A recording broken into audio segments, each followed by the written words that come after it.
ზაზა შათირიშვილს გაეხსნა თუ არ ვცდები ეს მისი მესამე ეპისტოლეა რაც გამოაქვეყნა მან წლის დასაწყისიდან აი ახმელიაზე ხო იყო უხეშად 14-15 რიცხვами თუ არ ვცდები პირველი ეპისტოლე სწორედაც რომ 15-ში გამოაქვეყნა მერე იანვრის ასე 20-22-ისთვის და ახლა უკვე თებერვალია დამდგარი 2 თებერვალია და 2 თებერვალს ტელეკომპანია იმედის სოციალური მედიის გვერდი რომ გავხსენი ხანდახან ხსნი ხოლმე ხანდახან მივადევნებ ხოლმე თვალყურსაც წერენ პროპაგანდისტები შემომეფეთა სწორედაც რომ ზაზა შათირიშვილი ფილოსოფოსის მორიგი ეპისტოლე და ცხადზე ცხადია რომ არც ერთი აბზაცი, არც ერთი წინადადება, არც ერთი სიტყვა, არც ერთი წერტილმძიმეც კი მას ბიზინა ივანიშვილთან შეუთანხმებლად დაწერილი არ აქვს. თქვენის ნებართვით ზაზა შათირიშვილს მიუბრუნდები დაახლოებით 2-3 წუთში, მანამდე კი სკროლვისას, აი შათირიშვილის ამ ბოდვას რომ გავცდი და ძალიან საინტერესო ბოდვაა. ყურადღება მისაქცევი თქვენის ნებართვით ასე ვიტყვი მე შემომეფეთა სხვა რამ და აი ამ სხვა რამეზე მიგაქცევინებთ ყურადღებას ნახეთ ჩავსკროლოთ სამობით უყურებთ ქრონიკას 10-ზე პარლამენტში სასურსათო პროდუქტის მედიკამენტებსა და ეს არა ესეც საინტერესო ფორმატისთვის ემზადება თებერვლიდან იმედის ეთერში დებატები დაიწყება საზოგადოებისთვის მნიშვნელოვან სხვადასხვა საკითხზე საგნობრივ დისკუსიას იმედის მაყურებელი კვირაში ერთხელ მოისმენს ხალხი თავისუფალ ტრიბუნას დაუთმობს ყველას ვინც მზად არის არგუმენტირებული მსჯელობისთვის ვინც მზად არის იმას დაუთმობს არხი თავისუფალ ტრიბუნასო ამას გვამცნობს ტელეკომპანია იმედი მას ამ არხს ამ პროპაგანდისტურ არხს კიდე მიუბრუნდები მაგრამ ის კითხვა არხი რომელიც აქვეყნებს ფილოსოფოსად წოდებული ზაზა შათირიშვილის იმ ბოდვებს რომლებზეც ჩვენ უკანასკნელზე ვისაუბრებთ დეტალურად ამ არხს დაეჯერება თუ არა ეს ხომ გონია ანუ არხის მენეჯმენტს ანუ ხელისუფლებას რომ არგუმენტირებული მსჯელობა ექნება ასე მაგალითად ხსენებულ შათირიშვილს და თუ არ გონია მაშინ რას უთმობს საკუთარ ფურცლებს მეთქი ან საკუთარ საეთერო დროს რატომ ხარჯავს თუ დახარჯავს შათირიშვილზე და სხვებზე რომლებიც არგუმენტირებულად სწორედაც რომ არ მსჯელობენ რომლებიც ბოდავენ რომლებსაც ზმანებები აქვთ მაგრამ რასაკვირველი აქვე კიდევ ერთხელ დააღვნიშნოთ რომ არც ერთი ამოსუნთქვაც კი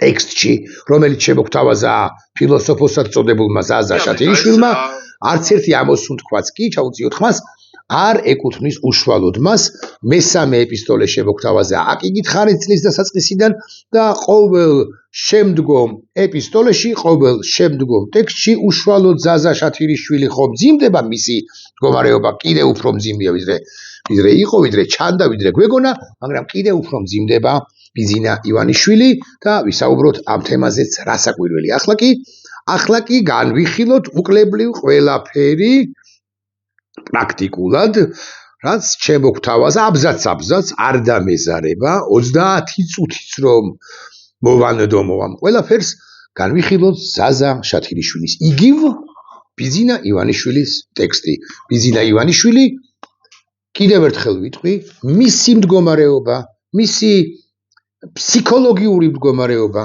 მისი ფსიქიკური მდგომარეობა ჩანს ძალიან მძიმეა ამას უნდა შევეგუოთ ჩვენ შევეგუოთ, არა, ეს უნდა დავინახოთ ჩვენ და არ უნდა შევეგუოთ და როგორღაც ეს ოლიგარქი რას ვეძახით პარანოიკი კაცი როგორღაც უნდა მოვაცილოთ ამ ქვეყანას, იმიტომ რომ ჩვენთვის ეს ძალიან საშიშია, ეს აღმავალი დინამიკაა მისი ძიმე მდგომარეობისა. მაშ ასე.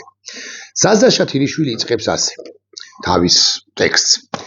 დონალდ ტრამპი ბჭყალებში მშვიდობის მტრედია. ყოველ შემთხვევაში თავად ამას ამტკიცებს. აი ეს ბჭყალებში რომ ჩასვა მშვიდობის მტრედი, ხო? უკვე მიგვანიშნებს იმაზე, რომ დონალდ ტრამპზე უნდა გაისეირნოს ზაზა შათირიშვილმა, არა, აკი გითხარით, სწორედაც რომ მინდა, იცი ხო? რომ ზაზა შათირიშვილი რასაც წერს, პრაქტიკულად ყველაფერი შეთანხმებულია. მეტიც დავალება აქვს ზაზა შათირიშვილს ბიძინა ივანიშვილისაგან რომ ეს ტექსტი შემოგთავაზოს. მოკლედ ბიძინა ივანიშვილი მშვიდობის მტრედს ამ ორ სიტყვას სვამს ბრჭყალებში. თუ გებათ სულ ვიტყვი რომ ბიძინა ივანიშვილმა დაწერა მეთქი აზე ჯობია ალბათ ხო? არ ხანდახან ამ სიტყვი ხანდახან ზაზა შათირიშვილს მოიხსენიებ ავტორად. მე-9 თვეში ისე ბრჭყალი 8 ომი დავასრულე ჩვენ ამ საბოლოო ომზე ვმუშაობთ ეს ადვილი არ არის მაგრამ ვფიქრობთ ამას მივახცევთ. ციტატაა ეს ზუსტი არ მეტნაკლებად ზუსტი სწორედ დონალდ ტრამპისა ციტირებს დონალდ ტრამპს შათირიშვილი ივანიშვილისა ესე სჯობს ალბათ ჩამოვიწეროთ შათირიშვილი ივანიშვილისა მის თხოვდა არა მაინც და მაინც რაღაცა მას არ გულისხმობ მის თხოვდა აზრებით შათირიშვილი ივანიშვილს ან ივანიშვილი შათირიშვილს ამას ამაყობს ამერიკის შეერთებული შტატების პრეზიდენტი მაშინ როდესაც თუკი ამ კონფლიქტებს და მასში დონალდ ტრამპის ანუ 딥 სტეითის როლს გავაანალიზებთ რეალობა სულ სხვაგვარი აღმოჩნდება და მშვიდობის მტრედი ომის გამჩაღებლად უფრო წარმოჩინდება ვიდრე ლიდერად რომელიც კონფლიქტებს აგვარებს როგორც დონალდ ტრამპი იტყვის ისე იქნება ამას ამბობდა პრემიერ-მინისტრად წოდებული ირაკლი კობახიძე არ დაგავიწყდეთ ამ ერთი წლის წინ ცოტა მეტი ხნის წინ იმიტომ რომ ერთი წლის წინ ოვალურ კაბინეტში უკვე შესული იყო პრეზიდენტი დონალდ ტრამპი 20 იანვარში შევიდა და იანვრის დასაწყისში ან დეკემბრის მიწურულს 24 წლისა სწორედ ეს თქვა ირაკლი კობახიძემ როგორც ტრამპი იტყვის ისე იქნება ნიშნავს იმას რომ ტრამპმა რაც არ უნდა თქვას ისე უნდა მოეწყოს ისე უნდა დაალაგდეს ახლა კი ბიძინა ივანიშვილი შათირიშვილი ივანიშვილისა უფრო ზუსტი რომ იყო ამბობს რომ ტრამპო ეს მიგვანიშნებს ამაზე რომ ტრამპი მშვიდობის მტრედია ვითომ მშვიდობის მტრედიაო რეალურად კი ომის გამჩაღებელი არისო ანუ ამერიკის შეერთებული შტატების პრეზიდენტზე იწყებენ სეირნობას ესენი უკვე კრიტიკას მის კრიტიკას იწყებენ უკვე პირდაპირ რატომო თუ მე რომელიმე თქვენგანი მკითხავს იმიტომ რომ ჯანსაკვირველია იმიტომ რომ ისინი არ ელოდებიან ამერიკის შეერთებული შტატების ადმინისტრაციის და კონკრეტულად პრეზიდენტ ტრამპის მხრიდან არანაირ შემხვედრ ნაბიჯს არანაირ ივანიშვილის რომ მოაწყობს ისეთ ნაბიჯს მათ ხელი ჩაიქნიეს უკვე გული აუწრუნდათ დონალდ ტრამპზე სწორედ იმიტომ რომ ტრამპმაც კი მათ ევროპელების არ იყოს ვერ გაუგო და აი ამ ბიძინა ივანიშვილი მართებულად მიიჩნევს ამ მძიმე მდგომარეობაში აღმოაჩინა ბიძინა ივანიშვილი შათირიშვილის და ბიძინა ივანიშვილის ეხლა უკვე მსჯელობს მე აგძელებს მსჯელობას შათირიშვილი ივანიშვილისა ჩვენი მეზობლების სომხეთისა და აზერბაიჯანის მაგალითით დავიწყოთ რა მოხდა მეგობრებო სომხეთსა და აზერბაიჯანში კონფლიქტი დასრულდა სამუდამოდ დასრულდა კონფლიქტი რომელიც სამუდამო ეგონა ბევრს მეც მათ შორის ყოველ შემთხვევაში ესეთი გახანგრძლივებული 88-ში 99-ში დაიწყო 1999-ში დაიწყო კონფლიქტი ამ ორ სახელმწიფოს შორის ყარაბაღის გამო და ათეული წლების განმავლობაში მანამდელ პერიოდში თუთ გულახდილები ვიქნებით დალაგებული ურთიერთობები არასოდეს ან პრაქტიკულ ხშირად არ ჰქონიათ სომხეთსა და აზერბაიჯანს მაგრამ ბოლო კონფლიქტი 88-ში 99-ში დაიწყო და მერე უკვე საბჭოთა კავშირის რღვევის შემდეგ დანგრევის კოლაფსის შემდეგ გაღვივდა და გამარჯვებული ხარე იყო სომხეთი აზერბაიჯანი ალიევი უფროსის დროსაც კი მამა ალიევის დროსაც კი ვერ ახერხებდა ამ კონფლიქტის სათავისოდ გადაწყვეტას შვილი ალიევის დროსაც კი ანუ ილჰამის დროსაც ვერ ხერხდებოდა მაგრამ ბოლოს გადაწყდა ისე როგორც გადაწყდა აი ახლა ეს შათირიშვილი ივანიშვილისა ამაზე თითქოს ამის გამო თითქოს უკმაყოფილოა და ამბობს შემდეგ რაღაცას აზერბაიჯანის პრეზიდენტმა განაცხადა რომ ომი ფაქტიურად დასრულდა მას შემდეგ რაც 2020 წლის 10 ნოემბერს სომხეთმა კაპიტულაციას მოაწერა ხელი ასეა თუ არა 2020 წლის 10 ნოემბერი შემდგომ ამისა აი ამ თარიღს ამახვილებს ყურადღებას შემდგომ ამისა ლოკალური შეტაკებები თუ ესკალაციები განსაკუთრებით 2022-23 წლებში ომად კი არა ცალკეულ სამხედრო ოპერაციებად და ინციდენტებად მიიჩნევა შესაბამისად ცხადია რომ სომხეთ-აზერბაიჯანის კონფლიქტი დონალდ ტრამპს არ დაუსრულებია და მისგან ამ დამსახურებაში საკუთარ თავზე მიწერა ღიმილის მომგვრელია ეხლა ნახეთ როგორ გატყუებთ ზაზა შათირიშვილი პარალელურად არ უნდა ამას გახსნა მაინც და მაინც მაგრამ მე მაინც გავხსნი ვიკიპედიას თუ გნებავთ თუმცა არ გავხსნი ამ მნიშვნელობა აქ არ გავხსნი არ არის მაინც და მაინც გარდაულა დაუცილებელი უნდა ვთქვათ რომ ტრამპი ოვალური კაბინეტიდან გავიდა 2021 წლის 20 იანვარს. ანუ შესაბამისად 2020 წლის და კიდევ გაბექსა შათირიშვილის ტექსტი 2020 წლის ხო აქ არის 2020 წლის 10 ნოემბერს რაზეც ამახვილებს ყურადღებას აი ხაზგასმით ვამბობ 2020 წლის სად არის 10 ნოემბერს ტრამპი უკვე დამარცხებული იყო არჩევნებში ბაიდენთან იმიტომ რომ ნოემბრის დასაწყისში გაიმართა არჩევნები მაგრამ მაინც იყო შეერთებული შტატების პრეზიდენტი აქედან გამომდინარე ტრამპს არ მიაწერო 2020 წელს 10 ნოემბერს სომხეთის კაპიტულაცია და აზერბაიჯანის გამარჯვება პრაქტიკულად შეუძლებელია მაგრამ შათირიშვილი ივანიშვილისა გატყუებთ შეგნებულად გატყუებთ იმიტომ რომ მას უნდა რომ ახლა ივანიშვილს უნდა რომ ახლა ტრამპზე მიიტანოს იერიში ახლა ტრამპი დაამციროს და ტრამპი გაანადგუროს მისი მომხრეების თვალში თქვას რომ აღარ ვენდობით ჩვენ ტრამპსაც კი რომელსაც აგე ცოტა ხნის წინ ნამდვილად ვენდობოდით შესაბამისად ცხადია რომ სომხეთ-აზერბაიჯანის კონფლიქტი დონალდ ტრამპს არ დაუსრულებია ამბობს შათირიშვილი ივანიშვილისა რაც ტყუილია მისი ჩართულობა სულ სხვა მოტივებით და მიზნებით არის ნაკარდახები არადა დონალდ ტრამპი ჩაერთო უკვე მეორე კადენციის დროსაც იცით თქვენ რომ მოაწერეს ხელი აზერბაიჯანმა და სომხეთმა ფაშინიანმა და ალიევმა ხელი უმნიშვნელოვანეს შეთანხმებას სწორედ ტრამპის მეორე კადენციის დროს ანუ გასულ წელს ზაფხულში და მოილაპარაკეს საბოლოოდ იმაზე რომ ეს კონფლიქტი სამუდამოდ აღმოიფხვრება ძალიან მალე მართლაც და სწორედაც რომ სამუდამოდ კონფლიქტი რომელიც გვეგონა რომ სამუდამო იქნებოდა აღმოიფხვრება როდესაც სომხეთი ჩაატარებს რეფერენდუმს ფაშინიანი გაიმარჯვებს არჩევნებში ჩაატარებს რეფერენდუმს და მე ერთმანეთის საზღვრებს სცნობენ კიდეც მაგრამ შემდგომი აბზაცები შათირიშვილი ივანიშვილისა კიდევ უფრო ანტიამერიკული არა და ჩვენ უნდა გვახსოვდეს რომ ეს ძალიან კარგი ამბავია რომ ივანიშვილი ასე ღიად აკრიტიკებს დონალდ ტრამპს კარგი ამბავია ქართული სახელმწიფოსთვის იმიტომ რომ როცა იქნება ტრამპს ეთყვიან რომ შათირიშვილმა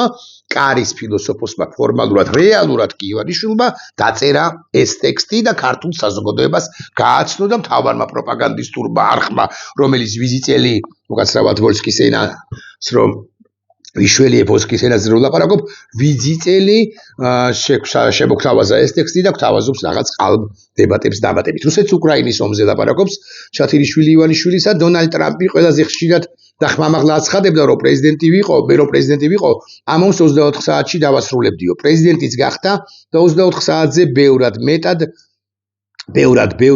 მეტი დროც გავიდა თუმცა ამ ომს არათუ დასასრული არ უჩანს რაც ცხადია ისევ და ისევ deep state-ის ინტერესების გათვალისწინებით ხდება არამედ ტრამპი უკრაინას ეხმარება როგორც იარაღით ისე ფინანსურად რითაც deep state-ის დავალებას ასრულებს და ომის გაჯანჯლებას ცდილობს ტრამპი გავანებოთ ახლა შუაში დაწერია შათირიშვილი ივანიშვილის წარმოდგენით და აზრით ომის გაჯანჯლებას ცდილობს აწვის რა იარაღს უკრაინას, რადგან გლობალური ომის პარტია სულ სხვა გეგმები აქვს, გეგმები, რომლებიც ამ ომის მყისიერად დასრულებას არ ითვალისწინებს.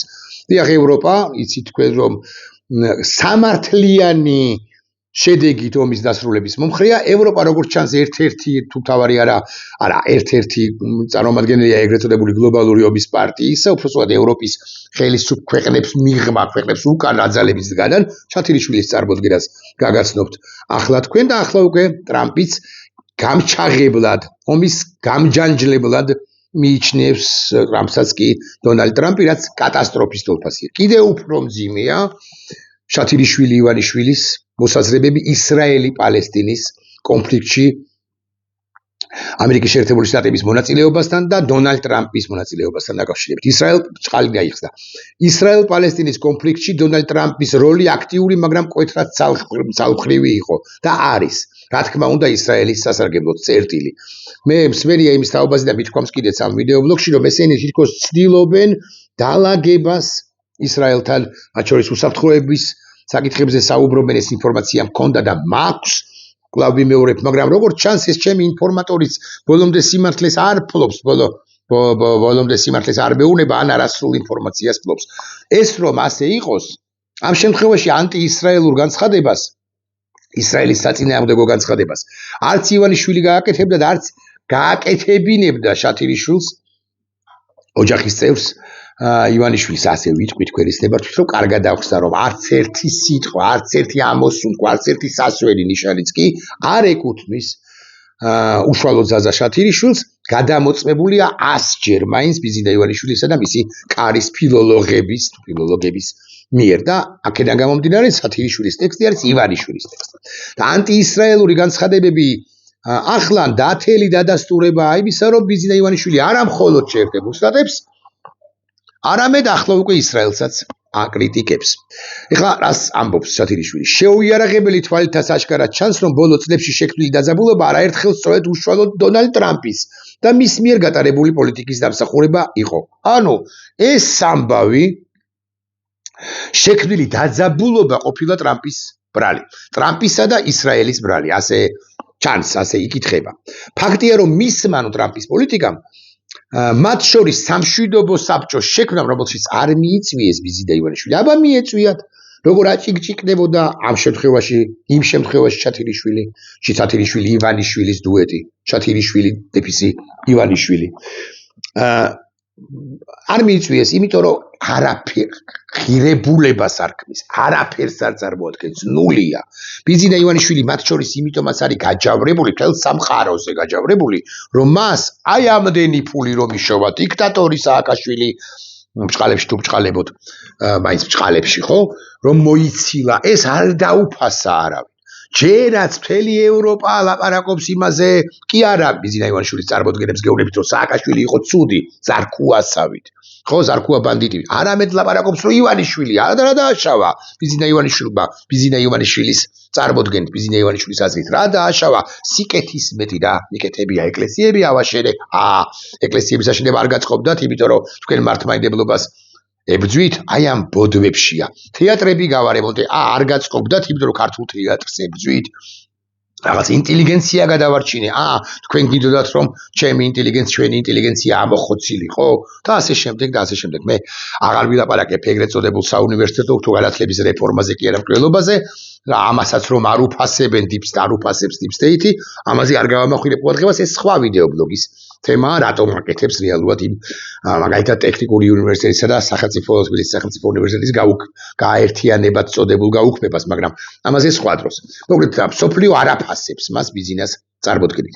ფაქტია, რომ მისმა პოლიტიკამ, ესე იგი სამშვიდობის საბჭო თქვი, სამშვიდობო საბჭო ადგილზე მასშტაბური პროექტის განოსნებამ სტატუს კო შეცვალა, მაგრამ არაბი მოსახლეობის ჩაგვრისა და შევიწროების ხარჯზე და არათუ მშვიდობა არ მოიტანა, არამედ კონფლიქტი კიდევ უფრო გაამწვავდა. კონფლიქტი ახლო აღმოსავლეთში თურმე გამწვავებულა შათირიშვილი დეფისი ივანიშვილის აზრით კი არ აღმოფხრილა всем მსოფლიობას ებიცით, მაგრამ შათირიშვილმა და აბასთუმრის უღრანების ბინადარმა ასე არ იციან.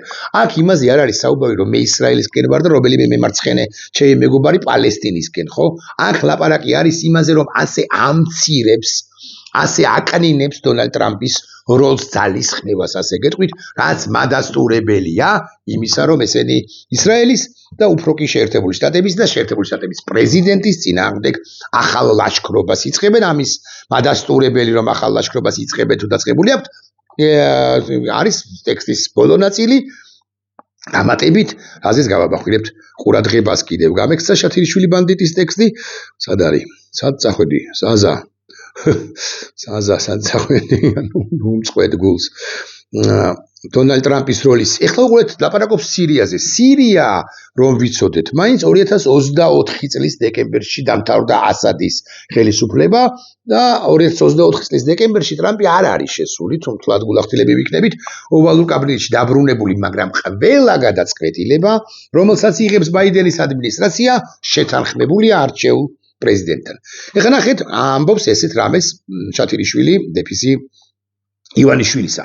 შეუძლებელია არ ვახსენოთ დონალდ ტრამპის როლი სირიის სამოქალაქო ომის ფარგლებში ქრისტიანი მოსახლეობის უმძიმეს მდგომარეობაში ჩავარდის პროცესში, რადგან ტრამპის ადმინისტრაციის მიერ სანქციების ნაწილობრივ ან სრულად შეწყვეტის გადაწყვეტილებამ ისინი უფრო სავალალო მდგომარეობაში ჩააყენა.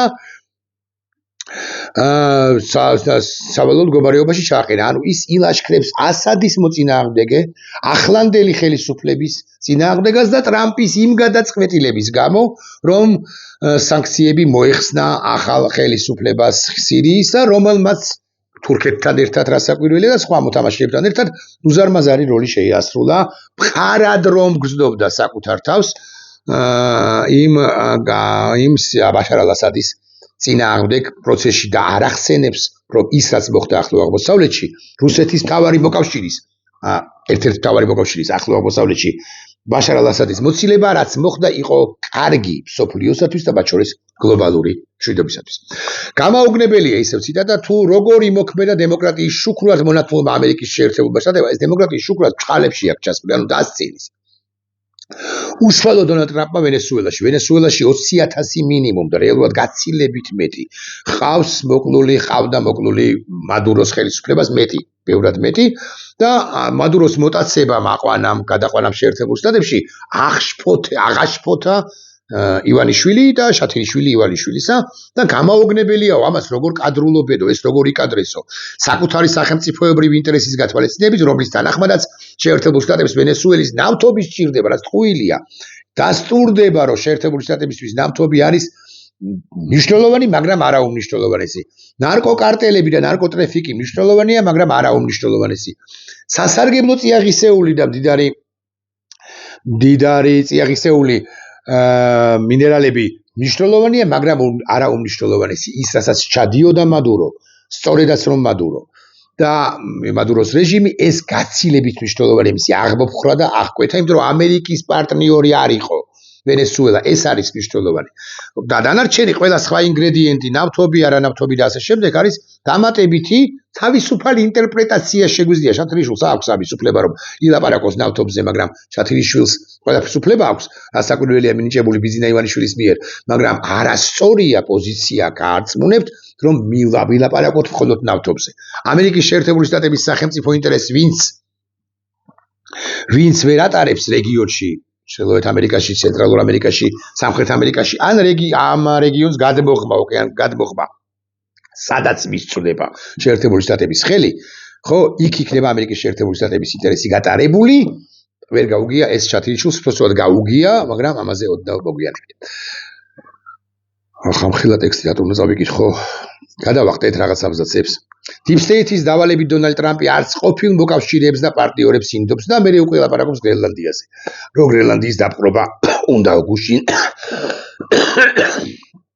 გუშინწინდელი ერთი კვირის წინ 10 დღის წინანდელი კინო ტყუილია ეს. არავის არ უნდოდა და არ უნდა გრენლანდიის დაპყრობა, უბრალოდ შეერთებული შტატების სახელმწიფო ინტერესისათვის სწორედაც რომ გრენლანდია უმნიშვნელოვანესი კუნძული არქტიკა, სადაც ცდილობდა და ცდილობს მაყურებელს მოხსნი ამას რუსეთი და ჩინეთის შესვლას. შეერთებულმა შტატებმა, კონკრეტულად პრეზიდენტმა ტრამპმა ასწია ტემპერატურა და ითამაშა ისე როგორც თამაშობთ სულ ან ხშირად დონალდ ტრამპი. მაგრამ შათილიშვილი ტირე ივანიშვილი თუ დეფის ივანიშვილი, ხო, ამას ამერიკის შეერთებული შტატების იმპერიალიზმად ნათლავენ და ამ ორ სიტყვას მშვიდობის მტრედი ისევ წყალებში სწავენ და მტაცებლურ ბუნებაზე ლაპარაკობენ შეერთებული შტატების პრესა, ზოგადად და ტრამპისა კონკრეტულად. მერე უკვე არის უკიდურესი დაძაბულობა ირანში, ეს ხელისუფლება ვერ მალავს რომ აიათოლების რეჟიმის მოკავშირეა. ამ შემთხვევაში ჩვენი ადრესატი არის ამერიკის შეერთებული შტატების ის პირები, რომლებიც შესანიშნავად იციან, ამფლობენ ამ ინფორმაციას და ასეც აანალიზებენ როგორც მე, ვერ მალავენ ესენი, რომ არიან ირანის მოკავშირეები, აიათოლას ალი ხამენეის მოკავშირეები და არ უნდათ რომ დაამარცხდეს და დაენარცხოს ალი ხამენეი. მე არ ვიცი რა მოხდება ცხადია, მაგრამ ის კი უთხარი ჩემს გადაცემა კონტექსტში ბატონ ივანიშვილს შემოთვალე, მეთქი ასე ვიტყვი, რომ ბიზინა ივანიშვილი შეუდარებლად დასუსტდება იმ შემთხვევაში თუ ამერიკის შეერთებული შტატები რეჟიმ ჩეინჯს მოახდენს ირანში, რეჟიმ ჩეინჯს იმ ქვეყნის ლიდერისა, იმ ქვეყნის ხელისუფლებისა, რომელმაც ბოლო 2 დღეში, ამდენიმე ხნის წინ, 2 დღეში 40,000-მდე კაცი მოკლა.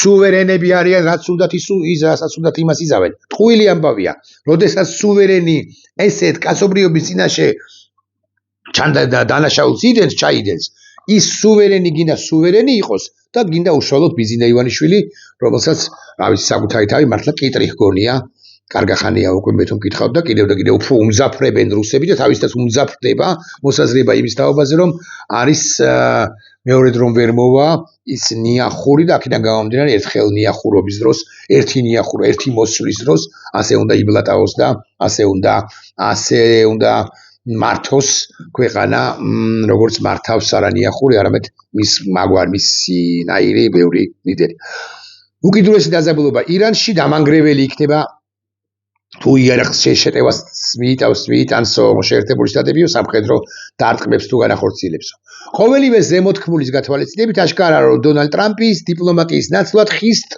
უხეშ ძალას იყენებს და ომის ხელშემწყობია გამჩაღებელია ვიდრე მშვიდობის და არა მშვიდობის თრედი თუმცა არ უნდა დაგვაუწყდეს რომ თავად ტრამპი და მის უკან დგომი ოლიგარქიული ოჯახები სოფლიო მართვას წლებია ორველისეული ფორმულირების დამკვიდრებით ცდილობენ რომლის მიხედვითაც ომი მშვიდობაა მონობა თავისუფლება და ასე შემდეგ ჩემი შენ გითხარიო იზიდა ივანიშვილს ან ზაზა შათილიშვილი დეფისი ივანიშვილისას მივმართოთ ასე რეალობა ხო სხვაგვარიო და ასე შემდეგ ეხლა რაღაცებს გადავახდეთ იმიტომ რომ 25 წუთია უკვე ვართ ეს ყველაფერი ისეთივე უტყუარი ფაქტია როგორც ის რომ Deep State-ის მიერ მართული ევროპა ადრე თუ გვიარ ხო შემდეგი აბზაცები მსუყი აბზაცები ეხება და ეძღვნება იმას რომ ახალი ომი იქნება უკრაინის კონფლიქტი გაიწელა იმიტომ ვერ მოვაგვარა ტრამპმა იმიტომ აიარაღებს უკრაინას რომ Deep State-ს არ უნდა მოგვარება და ევროპის ჩართვა უნდა ისე ოღონდ რომ თავად ამერიკა გაიწიოს როგორც ამის მადასტურებელი არაფერი არ არის იქ ლაპარაკობს BlackRock-ზე ბიზნეს ივანიშვილს მართლა გონია რომ მისი 6 მილიარდი თუ 5 თუ 4 თუ რამდენიც აქვს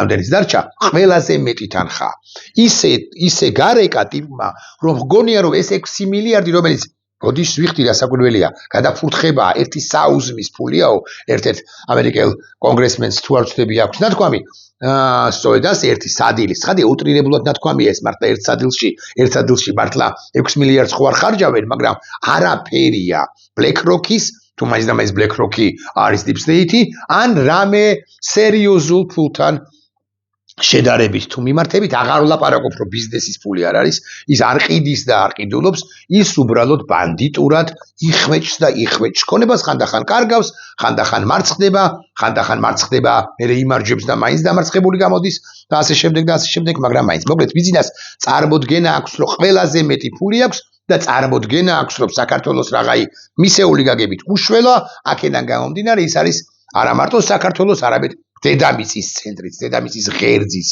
იმის გარშემო უნდა იტრიალოს ვინმე და ასე შემდეგ. მოკლედ, ევროპა ჩაერთვება ომშიო, ბრძანებს შათილიშვილი ივანიშვილისა, BlackRock-ი და უბრალოდ რაღაც ტრამპი ჩართავს ამ ომშიო, ოლიგარქიული ოჯახებიო და ასე შემდეგ. მოკლედ, რაღაც დავოსის ფორუმს ახსენებს, მე ახსენებს იმას, რომ რაღაც კორპორაციული შეთქმულების თეორია მე არ არის შათილიშვილი, ჩემთვის პირველი ვინც ამას ბოდავს. კორპორატიული მართლობა დაიწყება რომელიმე სახელმწიფოებს და ასე შემდეგ. იმდენად კარგად დაალაგეს ოლიგარქიულმა ოჯახებმა ეს ომი უკრაინის იგრისხება, იმდენად კარგი კოორდინაცია აქვს როგორც უკრაინასთან, ასევე რუსეთთან. უკეთ რუსეთი ცუდია, რუსეთის არის ამ გლობალური ომის პარტიის თუ Deep State-ის ერთ-ერთი განშტოება. ავადარიან, გაიგეთ რომ ავადარიან ხალხო. პუტინიც ბრაზდება, ტრამპს ხო აბრაზებს და აჯავრებს. და პუტინსაც აბრაზებს და აჯავრებს, ოდესაც ესე აკნინებს, აკნინებს არა შათილიშვილი კერძო პირი, მეც ვაკნინებ პუტინს, ხო? არამედ აკნინებს შათილიშვილი კერძო ვითომ პირი, რეალურად კი შათილიშვილი ივანიშვილისა. და აი ბოლო პასაჟები, კი გავიდა 30 წუთი ლამის, ამ ფონზე მინდა იმედს უნდა რომ აი ამასთან იყოს დებატები.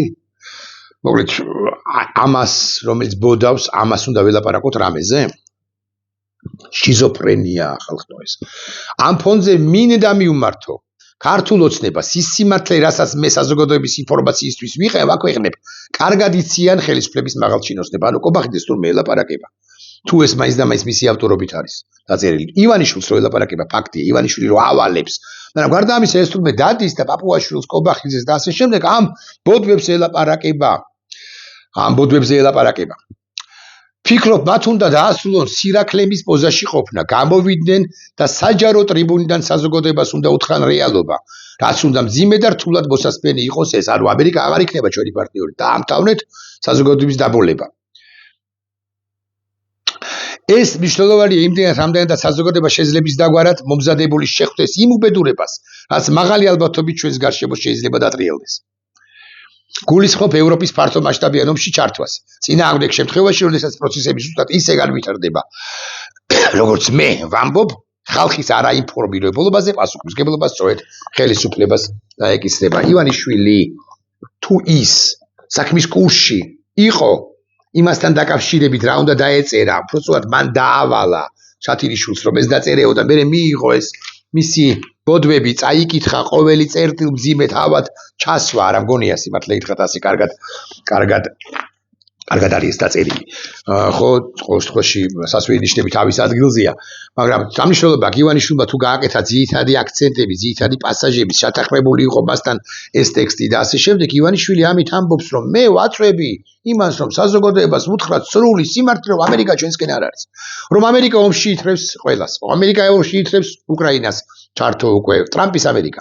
ევროპასაც ჩაითრევს, თვითონ გაერიდება და ეს ყველაფერი უთხრათ საზოგადოებას და ვთქვათ, რომ მოდი დავდგეთ ეხლა სადარაჯოზე. აი, ხო წარმოუდგენელი მგონიათ თუ ეს ასეა, რომ კობახიძე წინააღმდეგობას უწევდეს ივანიშვილს, მაგრამ შათირიშვილი ასე წარმოაჩენს, რომ პასუხისმგებლობა სწორედ თქვენ დაგეკისრებათ კობახიძეს, პაპუაშვილს და ასე შემდეგ, თუ ამ ყველაფერსაც მე და ივანიშვილმა ვიბოდეთ, ამ ყველაფერს არ ეთქვით საზოგადოებასო, ღია დარეთქვით სწორედ თქვენო და თითქოს მინიშნებაა იმაზე, რომ ახლა მე კი გამოვედი მესამე დასპარეზზე, მაგრამ ჩემი დრო იწურება და ეხლა უშუალოდ ივანიშვილი წარს დგება ამგვარი ბოდვებით საზოგადოების წინაშე. და თუ ეს ყველაფერი ასე არ არის, თუ ეს ტექსტი არის სწორედ ზაზა შათირიშვილისა.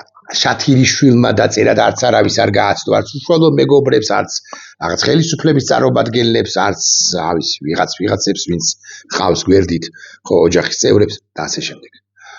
და ივანიშვილსაც არ გააცნო ეს ტექსტი და მან დაწერა და მხოლოდ მან და მხოლოდ შათირიშვილია და არა შათირიშვილი ივანიშვილისა. მაშინ რა ჭყალებში უფლებით აქვეყნებს ამ კაცის ტექსტს ტელეკომპანია იმედი. როცა აქვეყნებს, ანუ ირაკლი რუხაძე ბანდიტის ტელეკომპანია, ეს ხო ვერ გაბედავდა რომელიმე ტიპი, რომელიც კომპიუტერთან ზის ტელეკომპანია იმედში ამის გამოქვეყნებას. მას დაავალა საინფორმაციო თუ სოცმედიის მენეჯერმა, იმას დაავალა კიდე საინფორმაციო უფროს დაავალა დირექტორის მოადგილეს დირექტორმა, დირექტორის დაავალა პრეზიდენტმა თუ დამფუძნებელმა და დამფუძნებელს კი დაავალა პარტია. ესე იგი, ეს ყველაფერი პარტიიდან მოდის, ვერც ერთი სიტყვა ამგვარი მნიშვნელობის ტრამპის წინააღმდეგ რომ მიდის ერთი კონკრეტული ავტორი, ფილოსოფოსად წოდებული, ვერ გამოქვეყნდებოდა იმედის სოცმედიაში თლად პარტიის და პარტია გადაწყვეტილებას დიმიტრი სამხარაძე თუ ირაკლი ზარქოვა ვერ იღებენ თლად ივანიშვილის გარეშე. და თუ მაინც ვწდები, მაშინ გამოვიდეს რომელიმე წარმომადგენელი დე-ფაქტო ხელისუფლებისა და თქვას, რომ ბოდავს ეს ოხერი ჩვენ ტრამპის წინააღმდეგ ვერ მივდივართ და ვერ წავალთ, იმიტომ რომ ტრამპი არის მართალი კაცი, ტრამპი არის მაგარი კაცი, ტრამპის პოლიტიკა არის სწორი, არანაირი deep state არ არის ტრამპი და ასე შემდეგ. უარყოს პაპუაშვილმა პირობითად, კობახიძემ პირობითად, მაკა ბოჭორიშვილმა პირობითად ეს ყველაფერი. სამთავრობო არხზე გამოქვეყნებული. არ უარყოფს რა და დადუმილს შეინარჩუნებს. დადასტურდება, არ უარყოფს სასაკვირვად, დადასტურდება, რომ შათირიშვილი არის ივანიშვილის რუპორი რეალურად. შათირიშვილი, ასე დავწეროთ, შათირიშვილი ივანიშვილისა არის ამ ტექსტის ავტორი. შათირიშვილი ივანიშვილისა არის ამ ტექსტის ავტორი. ეს რომ ვიცოთ, ეს დადასტურდება საბოლოოდ. და რაღაცა დადასტურდება. აქედან გამომდინარე, ჩემს გუშინდელ, და კიდევ ერთ ამბავს გავიხსენებ, ჩემს გუშინდელ რესპონდენტს დავესესხები და გიორგი შაიშმელაშვილმა მითხრა, ამგვარი რამ რომ თუ არ ვწდები და არ ვწდები, რომ უკვე რბილ ძალას აღარ დაეყრდნობა თუ აღარ მიმართავს გამოიყენებს შეერთებულ დასავლეთი ზოგადად საქართველოსთან მიმართებაში. უხეშ ძალას გამოიყენებს როგორც უხეშ ძალაში მაინც და მაინც მოტაცება არ იგულისხმება ბიზინა ივანიშვილისა, რომ ვიცოდეთ მაინც რასაკვირველია არა. ამასობაში და ამავიწყდა კიდე ვერ ვნახე ის ქრინი, რომელიც ხო, გიორგი მაისურაძეს თუ არ ვცდები ფორმულას აქვს. უხეში ძალაში არ იგულისხმება მაინც და მაინც მოტაცება, ხო? ამერიკის შეერთებულ შტატებს რასაკვირველი აქვს ძალიან ბევრი მექანიზმი, ძალიან ბევრი ბერკეტი, რომ რეალურად ზეგავლენა მოახდინოს საქართველოში მიმდინარე პროცესებზე და ბიზინა ივანიშვილზე უშუალოდ და აქ ჩაერიოს იმაზე უფრო აქტიურად ჩვენს პროცესებში დემოკრატიისა და ქართული სახელმწიფოს გადარჩენისათვის, ვიდრე აქამდე ერევა ეძვირფასება შტატებს ეს ქვეყანა მაინც ეძვირფასება და არ ემეტება, რომ ვინმე შათილიშვილი ივანიშვილისამ და ივანიშვილმა კონკრეტულად ძიძგდონ ეს ქვეყანა. და ვეღარ მიპოვე სიმართლე გითხრათ, ჩემი გულითადი ნაცნობის, გავბერავ დავიტყვი მეგობრის, მოკლედ კარგი ნაცნობის, თქვენთვის ყველასთვის ცნობილი, ბევრისთვის ცნობილი გიორგი მაისურაძის ტექსტი შემომხვდა და თუ ნახავ, იქნება და შემხვდეს კიდევ. ხო, თუ ნახავ, კარგი იქნება და ვერ ნახულობ. გიორგი მაისურაძე წერდა და წერს უფრო ზუსტი რო ვიყო, რომ ბოდიში ერთი წამით რა ართლა ტევე პირველს კონდა თუ არ ტევე პირველი როგორ არის? ვერ ნახულობ, კარგით არა აქვს მნიშვნელობა, რომ ივანიშვილს ყველაფერი ეზიზღებაო, შინაარსი არის ესეთი. ივანიშვილი ყველაფერსაც ქართულ იდენტობასთან არის კავშირში, საქართველოსთან არის კავშირში ებრძვისო. და მართლაც ასეა, ის ებრძვის 1918 წლის 26 მაისს. ის ებრძვის ჩვენს ისტორიას, ასე გეტყვით. ის ებრძვის დიდ მეფეებს ან დიდ მეფეებად წოდებულებს თუ გდებავთ. დიდ მეფეებს და დიდ მეფეებად წოდებულებს. ასე მაგალითად გიორგი ბრწყინვალეს, ასე მაგალითად დავით აღბაშენებელს, ასე მაგალითად თამარ მეფეს. ის ებრძვის ყველას, ვინც საქართველოსთვის იყო. ყველას, უკლებლივ ყველას, ბაგრატ მესამეს მაგალითად. ის ებრძვის 1918 წლის 26 მაისს. არის 21 წლის 25 თებერვლისაკენ. ამას არ წერს გიორგი უბრალოდ მე განმარტავ. რას ებრძვის? ის ებრძვის ქართულ მეცნიერებას, ქართულ ლიტერატურას, ქართულ ხელოვნებას, არ ვიცი, კიდევ ბევრ რამეს. რაც არ უნდა თქვას, რომ გადამრჩენელი ვარო რამისო, ხო, ეს ტყუილია. ის ებრძვის თავისუფალ საქართველოს. ის ებრძვის 2003 წლის ვარდების რევოლუციას. ის ებრძვის საქართველოს ევროპულ იდენტობას, საქართველოს შესაბამისად ქართულ იდენტობას. ის ებრძვის გაგიკვირდებათ და აი ხო როგორი სათქმელია, მაგრამ ის ებრძვის ასე მაგალითად ვეფხისტყაოსანს. ხო, ებრძვის ვაჟა-ფშაველას თუ ილია ჭავჭავაძეს. ყველაფერს, რაც მე-20 საუკუნეში თუ მე-20 საუკუნემდე იყო კავშირში ნამდვილ საქართველოსთან. პირდაპირ კავშირში ან არაპირდაპირ კავშირში. ყველაფერი ამაზეა მიბმული. შათილიშვილი